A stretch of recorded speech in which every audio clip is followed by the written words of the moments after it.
નમસ્કાર મિત્રો, હું ડૉક્ટર રમેશ કાલિયા. આપ સૌ મિત્રોને મારા નમસ્કાર.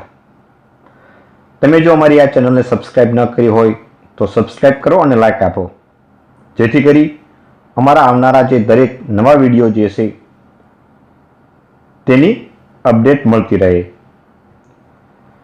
આજે આપણે એવા ટોપિકની ચર્ચા કરવા જઈ રહ્યા છીએ કે જેના અનુસંધાને અલગ અલગ કોમ્પિટિટિવ એક્ઝામોમાં અવારનવાર પ્રશ્નો પૂછાયેલા છે અને પૂછાવા લાયક છે. તેથી આજે આપણે ઈસવીસન 1920 થી 1947 સુધીની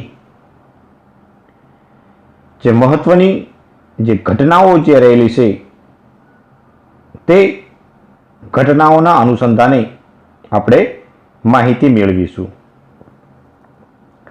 આમ જોઈએ તો ઈસવીસન 1915માં જ્યારે ગાંધીજીનું ભારત દેશમાં આગમન થયું ત્યારથી એ ભારતની રાજનીતિની અંદર પરિવર્તનો થયેલા આપણને જોવા મળે છે અને એના પરિણામે જે રાષ્ટ્રીય ચળવળો જે ચાલી તે મોટાભાગની રાષ્ટ્રીય ચળવળો ગાંધીજીના નેતૃત્વમાં ચાલેલી છે. તેથી આ જે સમય જે છે એટલે ઈસવીસન 1920 થી 1947નો જે સમયગાળો જે રહેલો છે તે ગાંધી યુગ તરીકે ઓળખવામાં આવે છે. જે સમયગાળા દરમિયાન ભારત દેશને સ્વતંત્રતા અપાવવા માટે બે વિચારધારાઓ પ્રવર્તતી હતી, જેમાં સત્યાગ્રહી અને ક્રાંતિકારી ઘટનાઓ દ્વારા લોકોને લોકજાગૃતિ લાવવાનું કામ બહોળા પ્રમાણમાં ચાલી રહ્યું હતું, જેના પરિણામે એ રાષ્ટ્રીય લડતોને પ્રોત્સાહન મળ્યું હતું. આમ ઈસવીસન 1920 થી 1947ની જે ઘટનાઓ જે રહેલી છે એમાં સૌથી પહેલી જે ઘટના જે છે એ છે અસહકારની લડત ઈસવીસન 1920 થી 1922 સુધીની. અને આ જે અસહકારની જે લડત જે રહેલી છે તે ગાંધીજીના નેતૃત્વમાં ચાલેલી સૌથી પહેલી રાષ્ટ્રીય લડત ગણવામાં આવે છે, જે 1920માં તેની શરૂઆત થઈ હતી. આ અસહકારની જે લડત જે છે તે બે વિભાગોમાં વિભાજિત થયેલી આપણને જોવા મળે છે, એક હકારાત્મક અને બે નકારાત્મક.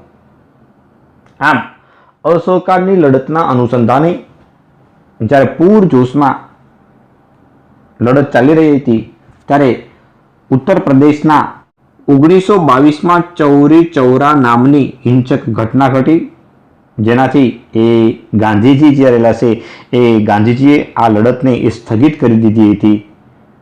આમ આ અસહકારની જે લડત જે રહેલી છે તેની વિશેષ ચર્ચા આપણે આની પહેલાંના જે ટોપિક સ્પેશિયલ જે છે અસહકારની લડતના અનુસંધાને તેમાં આપણે ખૂબ જ વિસ્તૃત ચર્ચા કરેલી છે. તેથી આ મુદ્દાની આપણે વિસ્તૃત ચર્ચા અહીંયા નહીં કરીએ. આમ 1920 થી 22ના સમયમાં જે ગાંધીજીના નેતૃત્વમાં જે અસહકારની લડત ચાલી અને ગાંધીજીએ જે એ લડતને જ્યારે સ્થગિત કરી દીધી, જેના પરિણામે ઘણા રાજકીય આગેવાનો ગાંધીના આ નિર્ણયથી નાખુશ થયા હતા, અસંતુષ્ટ થયા હતા, જેના પરિણામે ડિસેમ્બર 1922માં જ્યારે ગયા નામના સ્થળે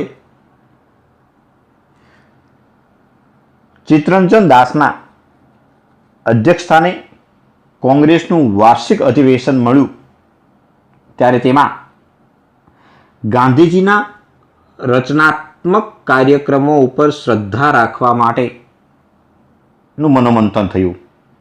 અને આ ગાંધીજીના જે રચનાત્મક કાર્યક્રમો જે રહેલા છે તેના અનુસંધાને રાજગોપાલાચારી અને ચિત્તરંજન દાસની વચ્ચે એ મતભેદો ઊભા થયા, જેના પરિણામે ચિત્તરંજન દાસ જે રહેલા છે તેમણે કોંગ્રેસમાંથી રાજીનામું આપ્યું હતું. એના પરિણામે આ ચિત્તરંજન દાસ જે રહેલા છે તેમની સાથે મોતીલાલ નહેરુ, શ્રીનિવાસ અયંગર જેવા અન્ય આગેવાનોએ પણ કોંગ્રેસમાંથી રાજીનામું આપ્યું અને એક અલગ પક્ષની સ્થાપના કરી હતી, જેનું નામ હતું ખિલાફત સ્વરાજ પક્ષ, જે ઇતિહાસમાં સ્વરાજ પક્ષના નામે પણ ઓળખવામાં આવે છે. તેમની કામગીરી હિન્દની ધારાસભામાં પ્રજાના નેતૃત્વને પ્રાધાન્ય આપવું, મહેસૂલમાં ઘટાડો કરવો, ભારતના આગેવાનો અને નાગરિકો ઉપર જે બ્રિટિશ સરકાર દ્વારા જે અન્યાય અને અત્યાચાર કરવામાં જે આવતો હતો તેની યોગ્ય તપાસ કરવી, આમ અલગ અલગ એ માંગણીઓ કરવામાં આવી હતી, જેના પરિણામ સ્વરૂપે આ જે સ્વરાજ પક્ષ જે રહેલો છે એ ખૂબ જ ટૂંકા સમયગાળાની અંદર તેની લોકપ્રિયતા વધવા લાગી હતી. આ ઉપરાંત ઈસવીસન 1927માં સાયમન કમિશન ની નિયુક્તિ કરવામાં આવી હતી અને જેનો ભારત દેશમાં ખૂબ વિરોધ કરવામાં આવ્યો હતો, કારણ કે 1919માં જ્યારે મોન્ટેગ્યુ ચેમ્સફર્ડ સુધારા જે દાખલ કરવામાં આવ્યા હતા તેમાં યોગ્ય સુધારા વધારા કરવા માટે 10 વર્ષ બાદ એક કમિશન નિયુક્ત કરવાની એ જોગવાઈ કરવામાં આવી હતી, જેના પરિણામ સ્વરૂપે લોર્ડ ઇરવિનના શાસનકાળ દરમિયાન આ જે કમિશન જે 1929માં એટલે કે જ્યારે 10 વર્ષ પૂર્ણ થતા હતા ત્યારે 1929માં જે બોલાવવામાં આવવાનું હતું તે લોર્ડ ઇરવિનના સમયમાં 8 નવેમ્બર 1927માં સાયમન કમિશનની નિયુક્તિ કરવામાં આવી. એટલે કે સર સાયમનના અધ્યક્ષસ્થાને જે કમિશન જે નિયુક્ત કરવામાં આવ્યું હતું તે સાયમન કમિશન તરીકે ઓળખવામાં આવે છે. આ ઉપરાંત આ કમિશન વ્હાઇટ મેન કમિશન તરીકે પણ ઓળખવામાં આવે છે, કારણ કે આ કમિશન જે નિયુક્ત કરવામાં જે આવ્યું હતું તેમાં કુલ 6 સભ્યો રહેલા હતા, જે 6 સભ્યો એ બ્રિટિશ સરકાર દ્વારા નિયુક્ત કરવામાં આવ્યા હતા, એક પણ ભારતીય નહોતો. આ જે 8 નવેમ્બર 1927ના રોજ જે સાયમન કમિશનની નિયુક્તિ કરવામાં આવી હતી તે સાયમન કમિશન 3 ફેબ્રુઆરી 1928ના રોજ મુંબઈ બંદરે તેનું આગમન થયું. આ જે 2 વર્ષ જે અગાઉ જે કમિશન જે બોલાવવાનું જે વિચાર હતો એની પાછળ પણ રાજનીતિ રહેલી હતી, કારણ કે 1927માં જે ચૂંટણીઓ જે હતી અને કદાચ માની લો કે એમાં એ મજૂર પક્ષ એ સત્તા સ્થાને આવે અને ભારતને ફાયદાકારક થાય તેવા નિર્ણયો ન લે તે માટે આ કમિશન જે રહેલું છે તે 1927માં એટલે કે 2 વર્ષ પહેલા બોલાવવામાં આવ્યું હતું, જેના પરિણામે આ જે સાયમન કમિશન જે મુંબઈ બંદરે આવ્યું અને તેની સાથે જ સાયમન પાછો જાના નારા સાથે પૂરા ભારતમાં તેનો વિરોધ કરવામાં આવ્યો હતો. આ જે વિરોધ જે કરવામાં જે આવ્યો હતો તેમાં મુંબઈ, અલ્હાબાદ, લાહોર, દિલ્હી, બિહાર, બંગાળ જેવા અલગ અલગ વિસ્તારોની અંદર પણ તેનો પૂરજોશમાં વિરોધ કરવામાં આવ્યો હતો. આ સમયગાળા દરમિયાન લાહોરમાં બ્રિટિશ સરકારની સામે જે વિરોધ કરવાની આગેવાની એ લાલા લજપતરાય દ્વારા લેવામાં આવી હતી અને એ સમયે લાહોરમાં બ્રિટિશ પોલીસ દ્વારા લાલા લજપતરાય ઉપર જ્યારે લાઠીચાર્જ કરવામાં આવ્યો અને તેના કારણે ડિસેમ્બર 1928ના સમયમાં લાલા લજપતરાય જે છે તેનું અવસાન થયું હતું, જેના પરિણામે આજે સમગ્ર જે ઘટના જે રહેલી છે એ સમગ્ર ઘટના એ ભગતસિંહ જોઈ રહ્યા હતા અને તેમને મનોમન એ સંકલ્પ કર્યો કે ઈંટનો જવાબ એ પથ્થરથી આપીશું, એટલે કે ખૂનનો બદલો અમે ખૂનથી લઈશું. આમ જે સાયમન જે કમિશન જે પ્રાંતોની અંદર ગયું તે પ્રાંતોની અંદર તેનો ખૂબ વિરોધ થયો હતો.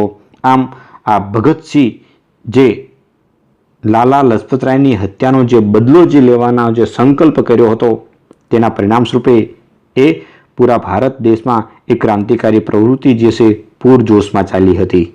આમ બ્રિટિશ સરકારની જે અન્યાય અને અત્યાચારી જે નીતિ હતી તેનો જવાબ આપવા માટે એક ક્રાંતિકારી પ્રવૃત્તિ એ પૂરા ભારત દેશની અંદર ફૂલી ફાલી હતી. આમ જે ક્રાંતિકારીઓ જે રહેલા છે એ બ્રિટિશ સરકારની સમક્ષ જે માંગણીઓ કરવામાં જે આવતી હતી એ માંગણીઓ ન સંતોષાતા અને એના પરિણામ સ્વરૂપે ઓક્ટોબર 1924માં લખનૌ ખાતે એક સંમેલનનું આયોજન કરવામાં આવ્યું હતું. આ સંમેલનની અંદર સચિન્દ્રનાથ સન્યાલ, જગદીશચંદ્ર ચેટર્જી, રામપ્રસાદ બિસ્મિલ્લા, ભગતસિંહ, સુખદેવ, ચંદ્રશેખર આઝાદ જેવા જે ક્રાંતિકારીઓ જે રહેલા હતા એ ક્રાંતિકારીઓએ આ સંમેલનની અંદર ભાગ લીધો અને આ સંમેલન બાદ એ હિન્દુસ્તાન રિપબ્લિકન એસોસિએશન નામનું એક સંગઠન બનાવવામાં આવ્યું હતું, જેનું કામ ભારત દેશમાં ક્રાંતિકારી પ્રવૃત્તિને પ્રોત્સાહન આપી ભારતમાં બ્રિટિશ સામ્રાજ્યને ઉખેડી અને સ્વતંત્રતા પ્રાપ્ત કરવી એ એમનો મૂળ ધ્યેય રહેલો હતો. આમ ક્રાંતિકારી પ્રવૃત્તિને વેગવંતી બનાવવા માટે તેમને શસ્ત્રોની જરૂરિયાત ઊભી થઈ હતી, જેના પરિણામે 9 ઓગસ્ટ 1925ના રોજ કાકોરી કાંડની ઘટના ઘટી. એટલે કે બ્રિટિશ સરકારનું જે રેલવે જે રહેલું હતું તે રેલવે મારફતે સહરાનપુર પૂરથી લખનૌ ખાતે શસ્ત્રોની ભરેલી રેલવે જઈ રહી હતી. જે સમાચાર એ ક્રાંતિકારીઓને મળ્યા અને એના પરિણામ સ્વરૂપે આ સહરાનપુરથી લખનૌ જે ટ્રેન જઈ રહી હતી તે ટ્રેનને એ કાકોરી નામના રેલવે સ્ટેશન ઉપર એ લૂંટી લેવામાં આવી અને એ આખી જે ઘટના જે રહેલી છે એ ઘટના ઇતિહાસમાં કાકોરી કાંડ તરીકે ઓળખવામાં આવે છે. આ કાકોરી કાંડની જે ઘટના જે રહેલી હતી એ ઘટના સાથે એ મુખ્ય આગેવાન તરીકે રામપ્રસાદ બિસ્મિલ્લા, રોશનસિંહ, અશફાકુલ્લા ખાન અને તેના જે સાથી મિત્રો જે રહેલા હતા એ કાકોરી સાથે આ ઘટના સાથે સંકળાયેલા હતા, જેના પરિણામ સ્વરૂપે આ જે રામપ્રસાદ જે બિસ્મિલ્લા એના સાથીદારો જે રહેલા છે તે સાથીદારોને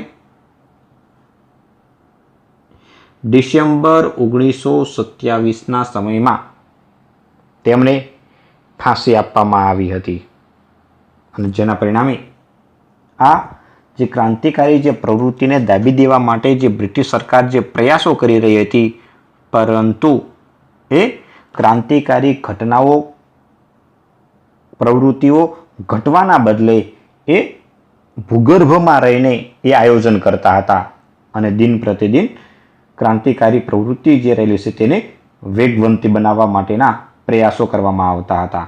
જ્યારે બીજી તરફ આ ક્રાંતિકારી જે પ્રવૃત્તિ જે છે એ ક્રાંતિકારી પ્રવૃત્તિ થકી બ્રિટિશ સરકારની મુશ્કેલીઓ દિન પ્રતિદિન વધવા લાગી હતી, કારણ કે ક્રાંતિકારીઓને જે શસ્ત્રોની જરૂર હતી તે પ્રાપ્ત કરવા માટે 18 એપ્રિલ 1930ની રાત્રિએ ચટગાંવમાં સૂર્યસેનની આગેવાની નીચે સરકારી શસ્ત્રોની એ લૂંટ ચલાવવામાં આવી અને આ જે સરકારી શસ્ત્રોની જે લૂંટ ચલાવવામાં જે આવી હતી તેના મુખ્ય સૂત્રધાર તરીકે, મુખ્ય આગેવાન તરીકે એ સૂર્યસેન રહેલા હતા, જેના પરિણામ સ્વરૂપે આ સૂર્યસેનની એ ધરપકડ કરી અને તેમને 12 જાન્યુઆરી 1934ના રોજ તેમને ફાંસી આપવામાં આવી હતી. આમ ક્રાંતિકારી પ્રવૃત્તિએ ભારતમાં બ્રિટિશ સરકારની નીંદ એ હરામ કરી હતી અને આ ક્રાંતિકારી જે યુવાનો જે રહેલા છે એ ભારત દેશને સ્વતંત્રતા અપાવવા માટે એક ખૂનનો બદલો ખૂનથી લેવા માંગતા હતા અને એ ભારત દેશમાં જે બ્રિટિશ સરકારની જે અત્યાચારી જે નીતિ જે રહેલી હતી તેમાંથી બહાર નીકળવા માટે એ લોકોને જાગૃત કરી રહ્યા હતા. આ જે ક્રાંતિકારી જે પ્રવૃત્તિ જે રહેલી હતી તેમાં ચંદ્રશેખર જે આઝાદ જે છે તે પણ એટલા બાહોશ અને યુવાનોની અંદર એ લોકપ્રિય એ ક્રાંતિકારી તરીકે તેમણે નામના પ્રાપ્ત કરી હતી કે જેઓ પણ એ કાકોરી કાંડની અંદર એ આગેવાન એ નેતા રહેલા હતા. તેમણે મનોમન એવો સંકલ્પ કર્યો હતો કે હું જીવતા જીવ કોઈ દિવસ બ્રિટિશ પોલીસના હાથમાં નહીં પકડાવ અને એના કારણે આ ચંદ્રશેખર જે આઝાદ જે રહેલા છે એ ચંદ્રશેખર આઝાદ એ કાયમ માટે એ છુપી રીતે એ નાસભાગ કરી રહ્યા હતા. એક રાત્રિના સમયે જ્યારે અલ્હાબાદના આલ્ફ્રેડ પાર્કમાં જ્યારે એ આરામ કરી રહ્યા હતા ત્યારે બ્રિટિશ પોલીસને એ બાતમી મળી કે ચંદ્રશેખર આઝાદ એ અલ્હાબાદના આલ્ફ્રેડ પાર્કની અંદર એ આરામ કરી રહ્યા છે અને સવારનો પરોઢ થતાં જ ચંદ્રશેખર આઝાદને બ્રિટિશ પોલીસે એ ઘેરી લીધા અને આ ચંદ્રશેખર જે આઝાદ જે છે તેમણે પોતાની પાસે રહેલી જે રિવોલ્વર હતી એ પોતાના મસ્તક ઉપર મૂકી અને ગોળી મારી અને પોતે એ શહાદત વહોરી લીધી હતી. પરંતુ કોઈ દિવસ એ બ્રિટિશ પોલીસને હાથે એ નહોતા પકડાયા. આમ આ ભારત દેશને સ્વતંત્રતા અપાવવા માટે જે વીર યુવાન જે યોદ્ધાઓ જે રહેલા હતા જેમણે ભર યુવાનીમાં આ દેશની માટે એ સમર્પિત થયેલા આપણને ઇતિહાસમાં ઉલ્લેખ થયેલો જોવા મળે છે. આ ઉપરાંત 23 ડિસેમ્બર 1930ના રોજ લાહોરના પોલીસ અધિકારી સોન્ડર્સને ગોળી મારી ભગતસિંહ અને તેના સાથી મિત્રોએ તેની હત્યા કરી. કારણ કે આ સોન્ડર્સ એ કે જેમણે લાલા લજપતરાય ઉપર સાયમન કમિશનના વિરોધમાં જ્યારે લાઠીચાર્જ કર્યો હતો અને ઘવાયા હતા ત્યારબાદ જે શહાદત વહોરી હતી તેનો બદલો આ ભગતસિંહ અને તેના સાથી મિત્રોએ લીધો હતો. આ ભગતસિંહ જો કે આમ યુવા કાળની અંદર તે ભારત માતાના આઝાદીની લડતની અંદર એ આહુતિ આપી અને હસતા મુખે એ શહીદી વહોરી હતી. આ ભગતસિંહ કે જેમણે નવજવાન ભારત નામની સભા જે રહેલી છે તેની ઈસવીસન 1926માં એ સંગઠનની સ્થાપના કરી હતી. આમ જે ભગતસિંહ જે રહેલા છે એ ભગતસિંહે આ બહેરી જે મૂંગી જે બ્રિટિશ સરકાર જે રહેલી હતી એ બ્રિટિશ સરકારના કાન ખુલ્લા કરવા માટે તેમણે દિલ્હીની ધારાસભાની અંદર એ બોમ્બ ફેંક્યો હતો.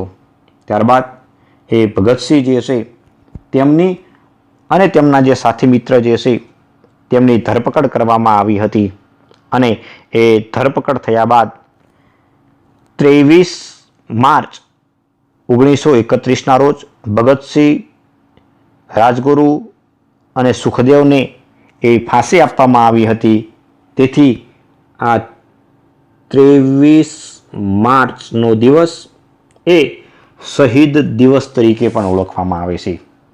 થોડીક સ્પષ્ટતા કરી લઈએ કે આ 23 માર્ચ એ પણ શહીદ દિવસ તરીકે ઓળખવામાં આવે છે અને 30 જાન્યુઆરીના રોજ જ્યારે નથુરામ ગોડસે ગાંધીજીને ગોળી મારી જે હત્યા કરી તેથી આ 30 જાન્યુઆરી અને 23 માર્ચ આમ બંને દિવસ એ શહીદ દિવસ તરીકે એ ઓળખવામાં આવે છે. આમ ક્રાંતિકારી જે એ સમયના જે યુવાનો જે રહેલા હતા તેમને ભારત માતાને ગુલામીની જંજીરોમાંથી મુક્તિ અપાવવા માટે રાત દિવસ પ્રયાસો કરી નિસ્વાર્થ ભાવે તેમણે હસતા મુખે શહીદી વહોરી લીધી હતી, જે ઇતિહાસના પાને એ અમરગાથા સુવર્ણ અક્ષરે આલેખિત થયેલી આપણને જોવા મળે છે. આમ ક્રાંતિકારી પ્રવૃત્તિ જ્યારે પૂરજોશમાં ચાલી રહી હતી ત્યારે બ્રિટિશ સરકારની પણ મુશ્કેલીઓ વધવા લાગી હતી, જેના પરિણામે એ બ્રિટિશ સરકારે ભારતના બધા જ રાજકીય જે પક્ષો જે રહેલા છે તેમને અનુકૂળ હોય તેવું બંધારણ ઘડી કાઢવા માટે અનુરોધ કર્યો હતો, જેના પરિણામ સ્વરૂપે બ્રિટિશ સરકાર દ્વારા જ્યારે આવો અનુરોધ કરવામાં આવ્યો ત્યારે 19મી મે 1928ના રોજ મળેલી ભારતની સર્વપક્ષીય પરિષદોમાં મોતીલાલ નહેરુના અધ્યક્ષસ્થાને એક સમિતિની રચના કરવામાં આવી હતી અને આ જે સમિતિની જે રચના જે કરવામાં જે આવી હતી અને તેમાં ભારતના નાગરિકોને ધારાકીય ન્યાયકીય વહીવટના અનુસંધાને એ અધિકારો પ્રાપ્ત થાય અને ભારતના લોકોને વાણી વ્યક્તિ અને આર્થિક સ્વતંત્રતા મળે તેવું બંધારણ આપવા માટે અનુરોધ કરવામાં આવ્યો હતો. અને આ જે સમિતિ જે રચના જે કરવામાં જે આવી હતી અને એના દ્વારા જે બ્રિટિશ સરકારને જે અહેવાલ આપવામાં આવ્યો તે ઇતિહાસમાં નહેરુ રિપોર્ટ તરીકે ઓળખવામાં આવે છે. આ સમગ્ર જે રિપોર્ટ જે રહેલો છે એ સમગ્ર રિપોર્ટ એ મોતીલાલ નહેરુ દ્વારા તૈયાર કરવામાં આવ્યો હતો. તેથી આ અહેવાલ એ નહેરુ રિપોર્ટ તરીકે પણ ઓળખવામાં આવે છે. આ ઉપરાંત આ અહેવાલને ભારતના બંધારણની બ્લુ પ્રિન્ટ તરીકે પણ ઓળખવામાં આવે છે.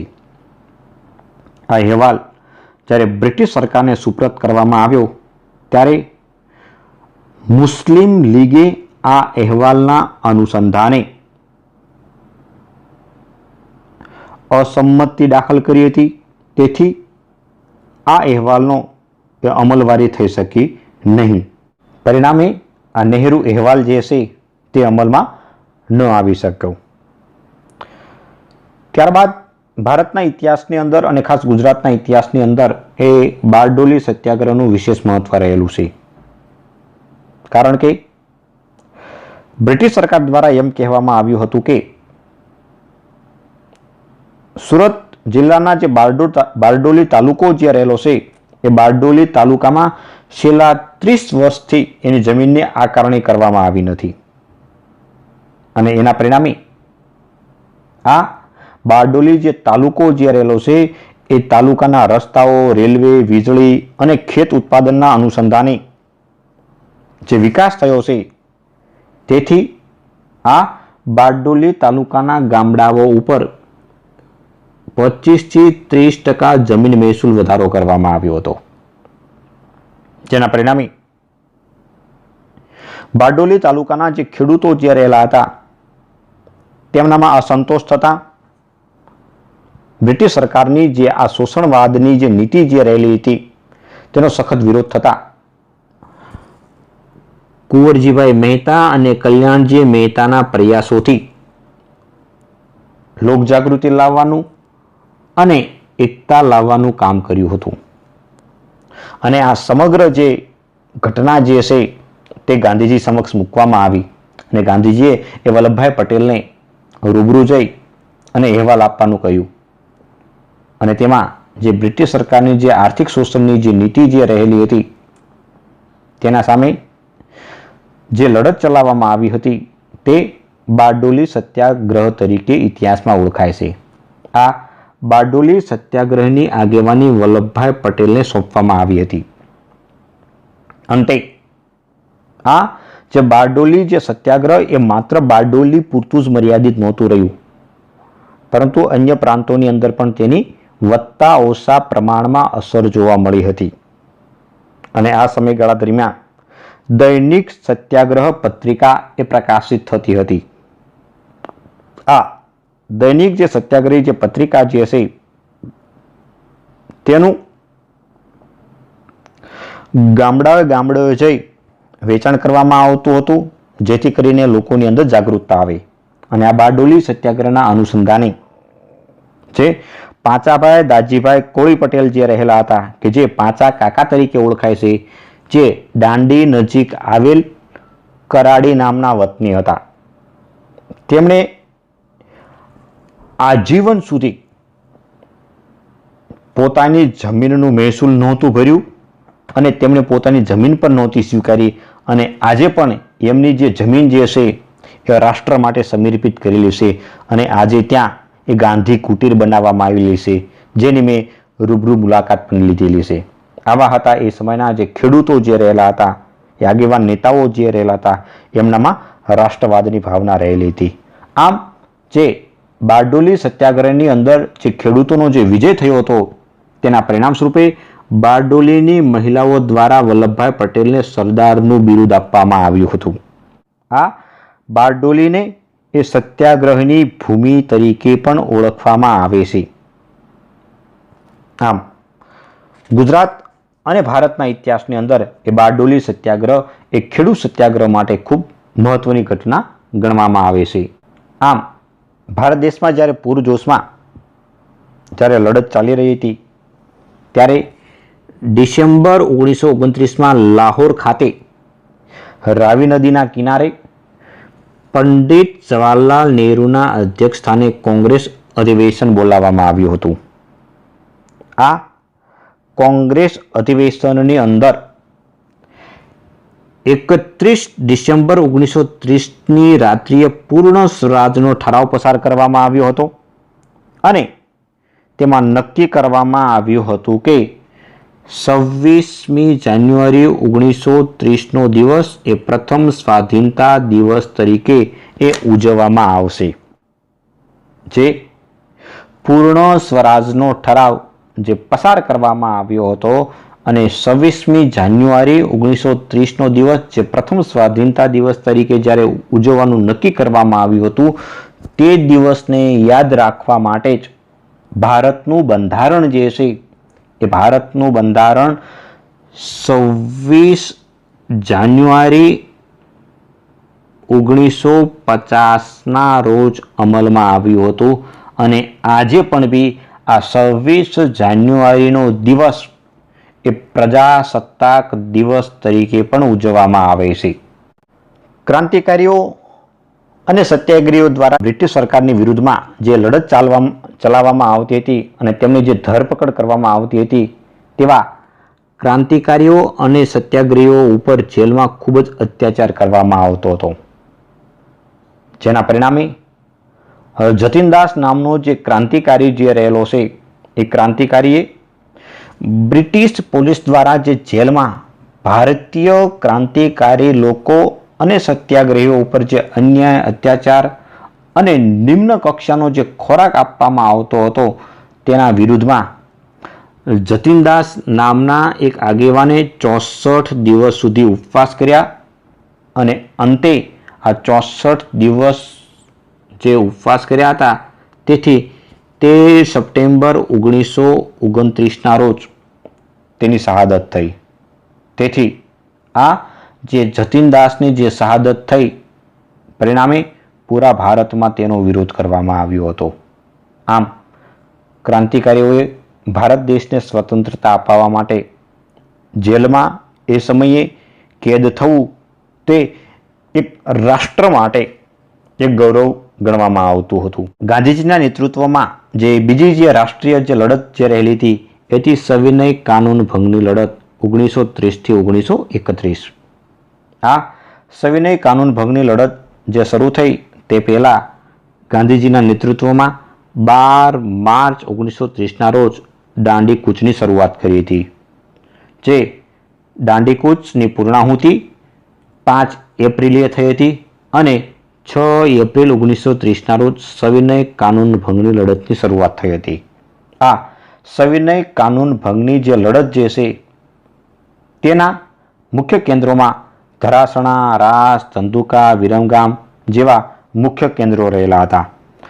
આમ વિશેષ સમય ન બગાડતા સવિનય કાનૂન ભંગની જે લડત જે છે તેના અનુસંધાને આ પહેલાના ટોપિકની અંદર પણ આપણે વિસ્તૃત ચર્ચા કરેલી છે.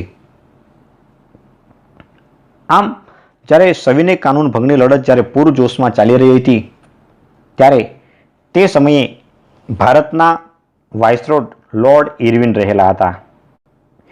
ગાંધીજીએ જે ડિસેમ્બર 1931ના સમયમાં જે બીજી ગોળમેજી પરિષદનું આયોજન જે લંડન ખાતે થઈ રહ્યું હતું તેમાં કોંગ્રેસના આગેવાન નેતા તરીકે એ ગાંધીજી ગયા હતા.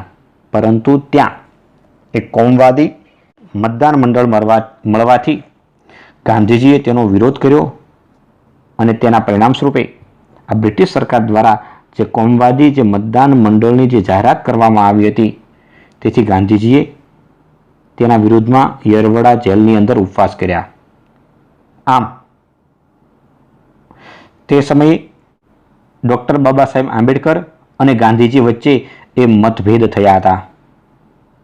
પરિણામ સ્વરૂપે 26 સપ્ટેમ્બર 1932ના રોજ ગાંધીજી અને ડૉક્ટર બાબા સાહેબ આંબેડકર વચ્ચે જે પૂના ખાતે સમજૂતી થઈ હતી તે ઇતિહાસમાં પૂના કરાર તરીકે ઓળખવામાં આવે છે.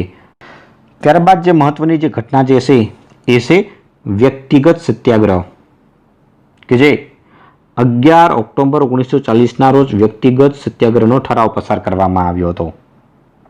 જેના પરિણામ સ્વરૂપે પ્રથમ સત્યાગ્રહી તરીકે વિનોબા ભાવેની 19 ઓક્ટોબર 1940ના રોજ તેની ધરપકડ કરવામાં આવી હતી. ત્યારબાદ એ બ્રહ્મદત્ત હોય, પંડિત જવાહરલાલ નહેરુ, સરદાર વલ્લભભાઈ પટેલ, રાજેન્દ્ર પ્રસાદ જેવા આગેવાન નેતાઓ જે રહેલા છે તેમણે પણ વ્યક્તિગત સત્યાગ્રહી તરીકે મહત્વની ભૂમિકા ભજવી હતી. ત્યારબાદ ગાંધીજીના નેતૃત્વમાં ચાલેલી છેલ્લી રાષ્ટ્રીય લડત એટલે હિન્દ છોડો લડત 1942ની રહેલી હતી. આ હિન્દ છોડો લડતના અનુસંધાને 8 ઓગસ્ટ 1942ના રોજ હિન્દ છોડો લડતનો ઠરાવ પસાર કરવામાં આવ્યો હતો અને 9 ઓગસ્ટ 1942ના રોજ આ લડત એ શરૂઆત થઈ હતી. જેના પરિણામે ભારત દેશના મોટાભાગના આગેવાન જે નેતાઓ જે રહેલા છે તેમની ધરપકડ થતાં હિન્દ છોડો લડત જે રહેલી છે તે પૂરા ભારતમાં હિંસક ઘટના ઘટી હતી. આમ 1920થી 1947ના સમયગાળા દરમિયાન જે મહત્વની જે ઘટના ઘટી હતી તે ઇતિહાસના પાને અમરગાથા થયેલી આપણને જોવા મળે છે.